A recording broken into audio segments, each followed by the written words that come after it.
नमस्कार. खरं तर मोस्ट ऑफ द विद्यार्थ्यांची बोर्ड एक्झाम जे आहेत तर पेपर्स आहेत ते संपलेले आहेत आणि आतापासून जी CETची जी प्रिपरेशन जी आहे तुमची आतापासून स्टार्ट होते. खरं तर आजपासून मी माझी जी व्हिडिओ सिरीज आहे ती स्टार्ट करतोय. खरं तर मी आधीही या व्हिडिओ सिरीज म्हणजे स्ट्रॅटेजी व्हिडिओज मी बनवलेले आहेत, परंतु आतापासून मी माझी जी व्हिडिओची जी फ्रिक्वेन्सी असणार आहे ती जास्त वाढवणार आहे, जेणेकरून तुमचे जे काही प्रॉब्लेम्स असतील, तुमचे काही डाऊट्स असतील त्यावरती मी व्हिडिओ बनवून माझे जे प्रिपरेशन स्ट्रॅटेजीज असतील त्या मी तुमच्यासोबत शेअर करू शकेल. खरं तर आजचा जो व्हिडिओ आहे तर आतापासून तुम्ही प्रिपरेशनला स्टार्ट केलं तर तुम्ही COEP क्रॅक करू शकता का याबद्दल कसं असणार आहे. का तर आजचा जो व्हिडिओ आहे ना तो एंडपर्यंत नक्की बघा, कारण का आजच्या व्हिडिओमध्ये मी कंप्लीट स्ट्रॅटेजी सुद्धा एक्सप्लेन केले आहे आणि आताच्या स्टेपला तुमचं प्रिपरेशन काय असलं पाहिजे. त्याच सोबत 25 एप्रिल म्हणजे तुमची CET एक्झाम असेपर्यंत तुमचा जो प्लॅन असला पाहिजे, ॲक्च्युअल प्लॅन तो कसा इम्प्लिमेंट करायचा आहे, तुमचं कोणतं टाइम टेबल फॉलो करायचं, कोणत्या सब्जेक्टला किती वेळ द्यायचा आहे, या सगळ्या गोष्टी आजच्या या व्हिडिओमध्ये एक्सप्लेन केलेल्या आहेत. खरं तर व्हिडिओला सुरुवात करण्याऐवजी काही 2-3 तुमचे जे क्वेश्चन्स आहेत, जे विद्यार्थ्यांचे पालकांचे जे व्हॉट्सॲपवरती मला येतात ते तुमचे थोडे क्लिअर करायचे आहेत. पहिले म्हणजे काय, आता भरपूर तुमच्यासाठी क्रॅश कोर्सचे ऑफर्स जे आहेत ते लॉन्च झाले आहेत. भरपूर चॅनेल्सने असतील, कोचिंग क्लासेसने ऑफर स्टार्ट केले आहेत. फक्त मला तुम्हाला एक सांगायचं आहे की पहिल्यांदा तुम्ही तुमची नीड ओळखा. काही विद्यार्थ्यांना नंतर रिग्रेट वाटायला लागतं की मी ऑफलाईन क्रॅश कोर्सला इनरोल झालो, ऑनलाईन घेतलं असतं बरं झालं असतं, किंवा ऑनलाईनवाले म्हणतात की मी ऑफलाईनला गेलो असतो तर बरं झालं असतं. ऑनलाईनमध्ये व्हावं तितकं स्टडी होत नाही आहे. ओके, तर तुम्हाला इतकंच करायचं आहे की तुमच्या पालकांशी डिस्कस करा की तुम्हाला क्रॅश कोर्समध्ये जर एनरोल करायचं आहे त्या विद्यार्थ्यांनी पहिल्यांदा तुमची नीड ओळखा. तुम्हाला ऑनलाईन हवेत की ऑफलाईन हवेत ते ठरवा. त्यानंतर दुसरी गोष्ट म्हणजे काय, हे भरपूर बाजारामध्ये क्रॅश कोर्स वगैरे उपलब्ध आहेत, जे जेन्युइन आहेत ना ते तुम्ही प्रिपेअर करा. जर ऑनलाईन क्रॅश कोर्स म्हणाल, जे मला माहिती आहेत, जे 2-3 वर्ष मी विद्यार्थ्यांना रेकमेंड करत असतो आणि विद्यार्थ्यांचे सुद्धा फीडबॅक चांगले आहेत, असे क्रॅश कोर्स जर म्हणाल तर सह्याद्री ट्युटोरियल्सचा महेश सरांचा क्रॅश कोर्स बेस्ट असतो. त्यासोबत दिनेश सर आहेत त्यांचा क्रॅश कोर्स बेस्ट असतो. नंतर RG लेक्चर्स, हे काही 2-3 जे क्रॅश कोर्स आहेत ते मला जेन्युइन वाटतात, हे मी सजेस्ट केले. ते काही स्पॉन्सर्ड व्हिडिओ नाही आहेत, परंतु ॲक्च्युअलमध्ये कंटेंट जो आहे त्यांचा तो बेस्ट आहे. त्यामुळे हे झालं क्रॅश कोर्सच्या संदर्भात जे विद्यार्थ्यांचे डाऊट्सवरती मेसेज येत होते की कोणते क्रॅश कोर्स बेस्ट आहेत. दुसरा म्हणजे काय, तर आता वेळ भरपूर कमी वेळ शिल्लक आहे, त्यामुळे आता तुमची प्रिपरेशन जी आहे ना ती थोडी तुम्हाला वाढवावी लागणार आहे. जी मेहनत तुम्ही बोर्ड एक्झामला घेतली आहेत ना, आता तीच मेहनत तुम्हाला CET एक्झामला घ्यायची आहे. कसं बोर्ड एक्झाम फक्त तुम्हाला एलिजिबिलिटी क्रायटेरिया क्रॅक करून देते की तुम्हाला CETमध्ये जो स्कोर आहे ना ते तुमचे ॲक्च्युअल कॉलेज डिसाईड करणार आहे की तुमच्या आयुष्याची 4 वर्ष तुम्ही कोणत्या कॉलेजमध्ये घालवणार आहात.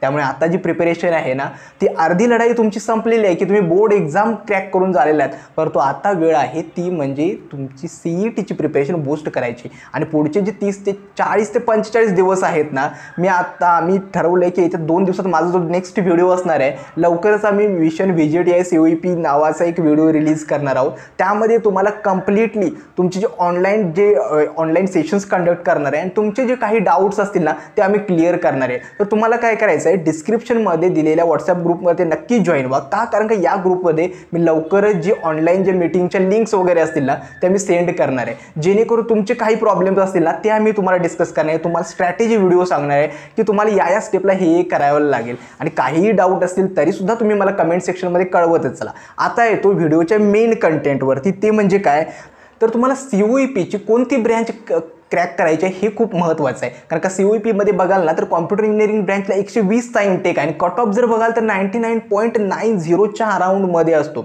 ओके, त्यामुळे असं नाही आहे की आत्तापासून स्टार्ट केलं तर मला COEPची CSच क्रॅक करायचे. थोडं डिफिकल्ट आहे, एवढं अवघड नाही आहे, परंतु डिफिकल्ट जरूर आहे. का, कारण का सीट्स लिमिटेड आहेत, रिझर्वेशनच्या सीट्स वगैरे सगळे डिस्ट्रीब्यूट होतात, त्यामुळे थोडं डिफिकल्ट होतं. त्यामुळे खोटी आश्वासनं मी तरी देणार नाही आहे की तुम्ही हा व्हिडिओ बघून तुम्ही डायरेक्ट COEP CS क्रॅक कराल किंवा 99+% क्रॅक कराल, परंतु ज्या स्टेजला तुम्ही आता आहात त्यापासून तुमचा तुम्ही बेस्ट द्याल हे मात्र नक्की.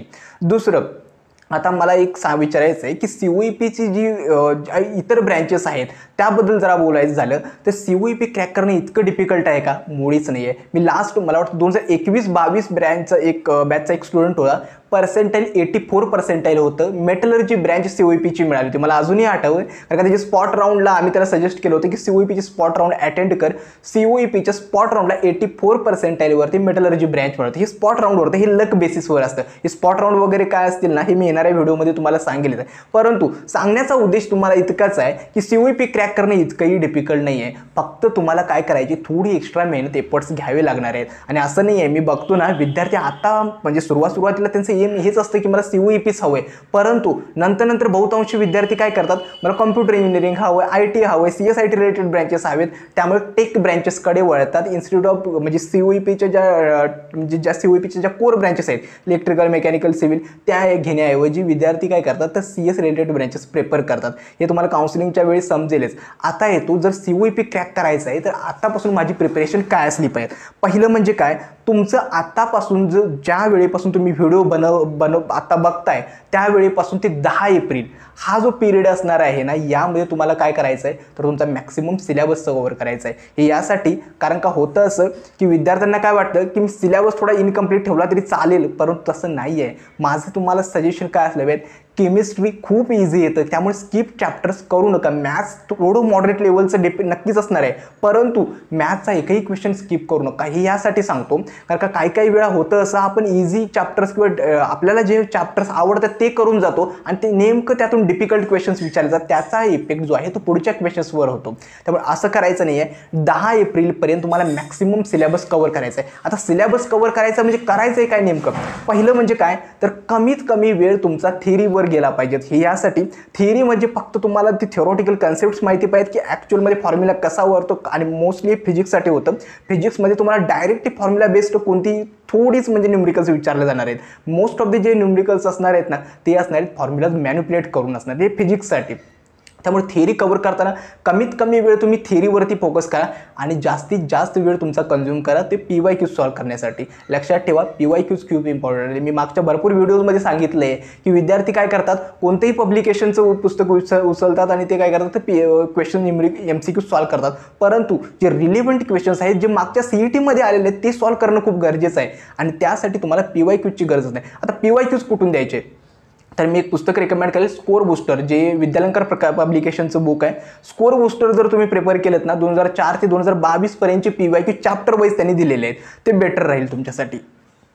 दुसरं, आता PYQ सॉल्व्ह करायचे ते पण आणि काही विद्यार्थ्यांची एक क्वेरी असते की त्याचा PYQ सॉल्व्ह होत नाही आहेत किंवा क्वेश्चन सॉल्व्ह होत नाही आहेत. हे का होतं तर तुमच्या थिअरीमध्ये काही ना काही तुम्ही म्हणजे काय केलं आहे तर थिअरी वरवरून वाचलेली आहे, त्या डीपमध्ये तुम्हाला समजतच नाही ही ॲक्च्युअलमध्ये कन्सेप्ट जी आहे ती काय आहे. मग यासाठी मला हेच म्हणायचं आहे, एखादी कन्सेप्ट जर इम्पॉर्टंट असेल आणि तो चॅप्टर मागच्या CETमध्ये खूप रिपीटेडली विचारला असेल तर तुम्हाला काय करायचं आहे, यूट्यूबवरून एखादा व्हिडिओ बघा आणि त्याद्वारे ती थिअरिटिकल जी कन्सेप्ट आहे ती आधी क्लिअर करा आणि मग न्यूमरिकल्सकडे वळवा. त्यामुळे पहिला आणि मेन स्ट्रॅटेजी आहे ती 10 एप्रिलपर्यंत तुमचा मॅक्सिमम सिलेबस कव्हर झाला पाहिजे. सिलेबस कव्हर करताना काळजी ही घ्यायची आहे, कमीत कमी वेळ थिअरीला द्यायचा आहे, जास्तीत जास्त MCQ सॉल्व्ह करायचे आहेत. MCQची सुरुवात ही PYQज पासून केली पाहिजे. दुसरी स्टेप आहे ती म्हणजे काय, आता तुमचा फोकस जो असणार आहे तो थोडा शिफ्ट करायचा मी म्हणतो. हे यासाठी पहिला तुमचा जो म्हणजे जास्तीत जास्त वेळ जो येणार असणार आहे तो तुम्हाला मॅथ्सला द्यायचा आहे. मॅथ्सला ही सांगतोय कारण का इकडं तुम्हाला फिजिक्स आणि केमिस्ट्रीला 2 क्वेश्चन सॉल्व्ह करण्याऐवजी तर मॅथ्सला एका क्वेश्चनमध्ये तुम्हाला 2 मार्क्स मिळणार आहे. त्यामुळे ज्याचा मॅथ्समध्ये MCQ प्रॅक्टिस जास्त झाली आहे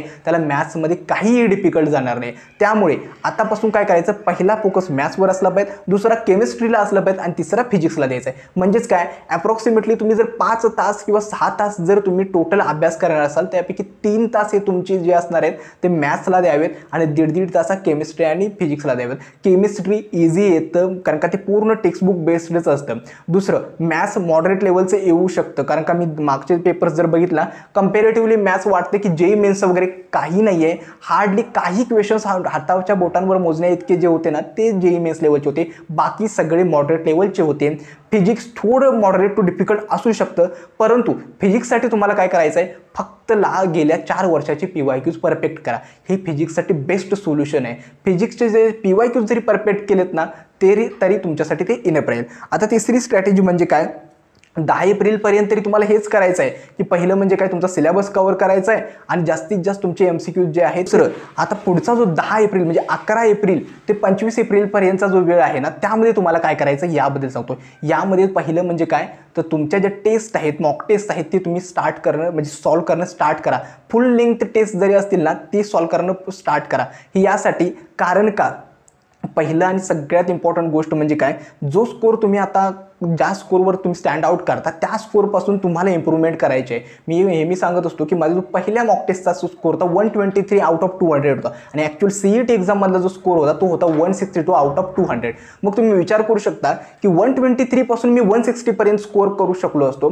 यासाठी कारण का मी माझ्या मॉक टेस्टमधून ॲनालाइज करत गेलो की माझे वीक टॉपिक्स कोणते आहेत, वीक कन्सेप्ट्स कोणते आहेत आणि त्याद्वारे मी माझा जो स्कोर होता तो इम्प्रूव्हमेंट करत गेलो होतो. कारण मॉक टेस्टसाठी तुम्ही ती काळजी करू का, कारण का आमच्या ज्या मॉक टेस्ट आहेत full length mock test series आमची जी असणार आहे ती आम्ही 10 मार्चला लॉन्च करणार आहोत. बेस्ट मॉक टेस्ट विथ तुम्हाला पर्सनल मेंटरशिप हे एक बेस्ट फीचर आम्ही तुमच्यासाठी देतोय. म्हणजेच काय, आम्ही तुम्हाला मॉक टेस्ट तरी प्रोव्हाइड करणारच आहोत, त्यासोबत आम्ही तुम्हाला पर्सनली मेंटर करतो. म्हणजे आमचे जे प्रत्येक विद्यार्थ्याला 2 मेंटर्स असायला होतात. तुम्हाला काहीही डाऊट असेल, कोणत्या क्वेश्चनमध्ये प्रॉब्लेम्स असतील तर दररोज आमचे डाऊट सेशन्स असतात संध्याकाळी, ज्याद्वारे तुम्ही त्या डाऊट्स म्हणजे तुमच्या मेंटरशी बोलू शकता. तुमचे काहीही क्वेश्चन्स असतील ना ते तुम्ही त्यांना विचारू शकता. हे झालं personal mentorship with mock test. या मॉक टेस्ट आम्ही 10 मार्चला स्टार्ट करणार आहोत. असं नाही आहे की तुमचं रजिस्ट्रेशन तेव्हाच करावे, तुम्ही कधीही आमच्या मॉक टेस्टचा CET एक्झामपर्यंत चालू असणार आहेत. आता येतो 4th स्टेपवर म्हणजे काय, तुमचे फॉर्म्युला शीट्स तुम्ही रिवाईज करत चला. मी मोस्ट ऑफ द विद्यार्थ्यांना नेहमी सांगत असतो तुम्ही प्रत्येक चॅप्टरचे फॉर्म्युला शीट्स बनवा आणि ते तुमच्या स्टडी टेबल समोर चिकटवा,